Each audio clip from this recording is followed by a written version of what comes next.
Have you ever stopped to wonder how Cain, one of the first children born to Adam and Eve, found a wife and started a family, even though the Bible describes Adam and Eve as the only humans created by God? It's a question that has sparked confusion and curiosity across generations, inviting both skeptics and believers to look deeper into Scripture for clues. Was Cain's wife a mysterious stranger? Did other humans exist outside of Eden? And why are the daughters of Adam and Eve barely mentioned, even though their presence was essential? In this journey, we will explore one of the Bible's most quietly profound mysteries, one that may alter how you view the earliest chapters of human history. In the beginning, before kingdoms arose and languages scattered, before prophets stood and nations were named, there was a garden, Eden, and within it, life began. From the dust, God formed Adam, and from Adam's side, Eve. Their union was not just the first marriage. It was the divine prototype of relationship, covenant, and family. They walked with God. They felt the warmth of His presence and the simplicity of a world untouched by sin, until that world was broken by disobedience. And yet, from this fallen beginning sprang the first generations of humanity. Adam and Eve bore sons, Cain and Abel. Cain, the tiller of the soil, and Abel, the keeper of sheep. When they brought offerings to God, Abel's was accepted, but Cain's was not. The reason? It wasn't just the offering but the heart behind it. Abel gave his best in reverence. Cain gave from obligation. Cain's anger swelled. God, in mercy, warned him, "Sin is crouching at your door, but you must rule over it." But Cain didn't heed the warning. Instead, in jealousy and pride, he invited Abel into the field and took his life, committing the first murder. God, who sees all, questioned Cain, not for information, but to draw out confession. Instead, Cain replied with a chilling defiance, "Am I my brother's keeper?" And so, judgment came. The earth, which once yielded fruit for Cain, would now resist him. He would be a wanderer, estranged from home and from God's face. And yet, even in wrath, God showed mercy. He marked Cain, not as a curse alone, but as protection. Whoever harmed him would suffer sevenfold vengeance. It was divine justice paired with divine restraint. Cain left the presence of God and journeyed east of Eden, into a land called Nod, meaning wandering. But here, the narrative takes an unexpected turn. Cain knew his wife, and she conceived and bore Enoch. Genesis 4 verse 17. But who was Cain's wife? The text does not say. It's here that one of Scripture's great silences begins to speak. Cain, the exile, did more than wander. He built a city. He named it after his son, Enoch. How does a man condemned to roam become a builder of cities? This paradox opens another question. Who lived in that city? Where did the people come from? If Adam and Eve were the only people, and Cain had killed his brother, how could he fear for his life from others? Genesis 4 verse 14. How could he marry? These questions suggest a larger family than we first imagined. A family that included unnamed sons and daughters born across centuries. The Bible does say, in Genesis 5 verse 4, Adam had other sons and daughters. Yet, none of these daughters are named in the Genesis account. Their silence may not mean absence. It may mean the biblical narrative chose to highlight the spiritual lineage, the line leading to redemption, rather than offer a full human genealogy. In a brief and often overlooked verse, Genesis 5 verse 4 tells us, "After he begot Seth, the days of Adam were 800 years, and he begot sons and daughters." That one statement holds the key to understanding how Cain could find a wife. Adam lived for 930 years.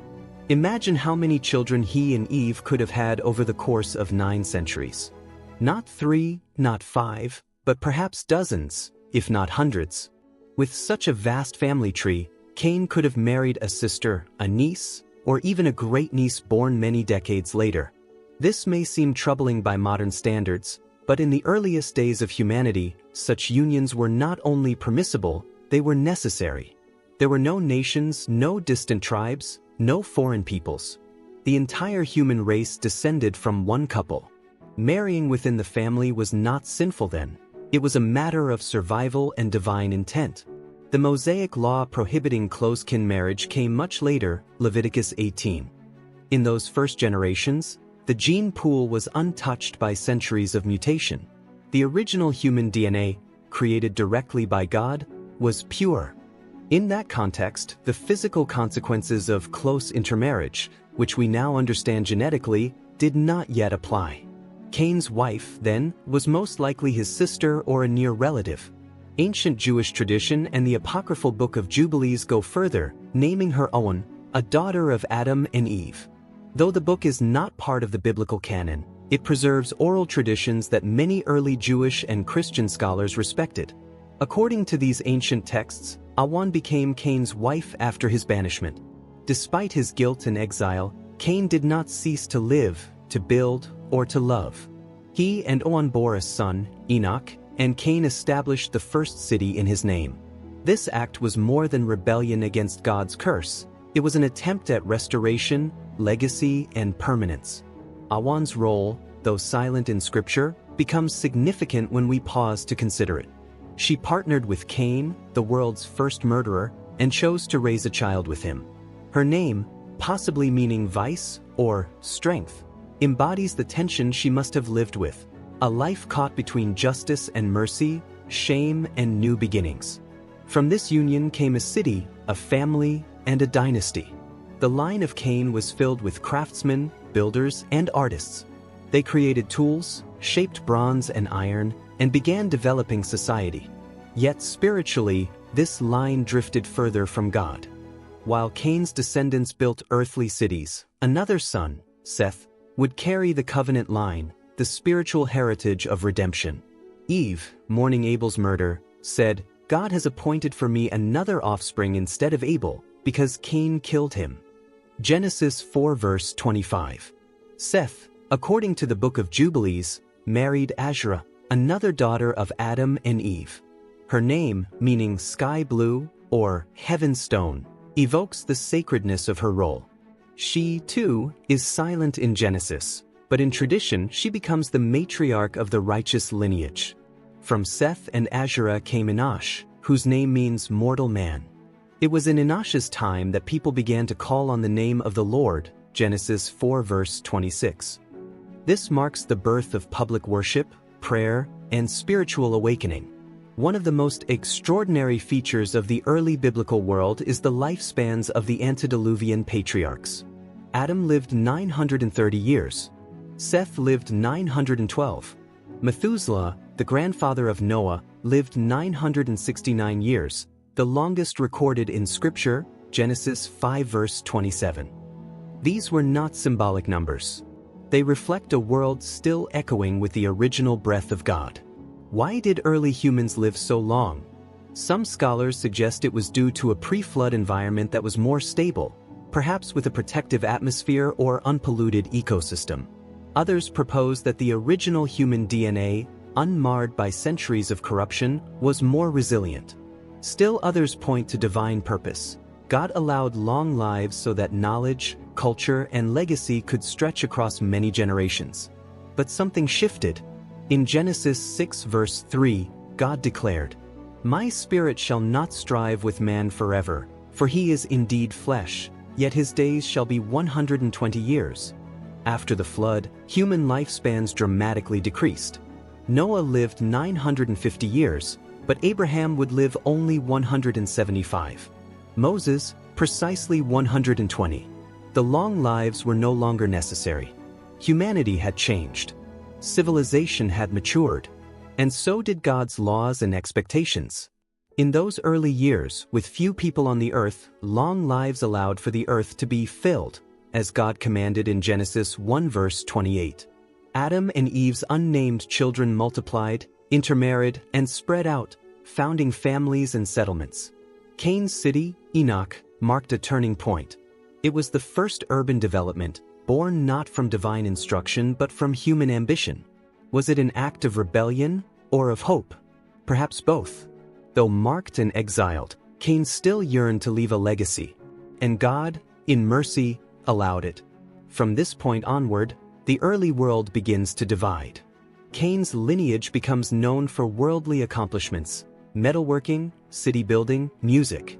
But Seth's lineage becomes known for spiritual faithfulness. The children of Cain followed paths of innovation but spiritual distance. The children of Seth began to worship again. They remembered God. They sought his face. This split, the line of rebellion and the line of righteousness, echoes through Scripture. One leads to Lamech, a descendant of Cain who boasts of violence. The other leads to Noah, a descendant of Seth, who walks with God and is chosen to preserve life through the flood. What of the women, the daughters of Adam and Eve, who remain unnamed in Genesis? The ones who married their brothers, bore the next generation, and raised children in a world both new and fallen? They are silent in the text, but their legacy is undeniable.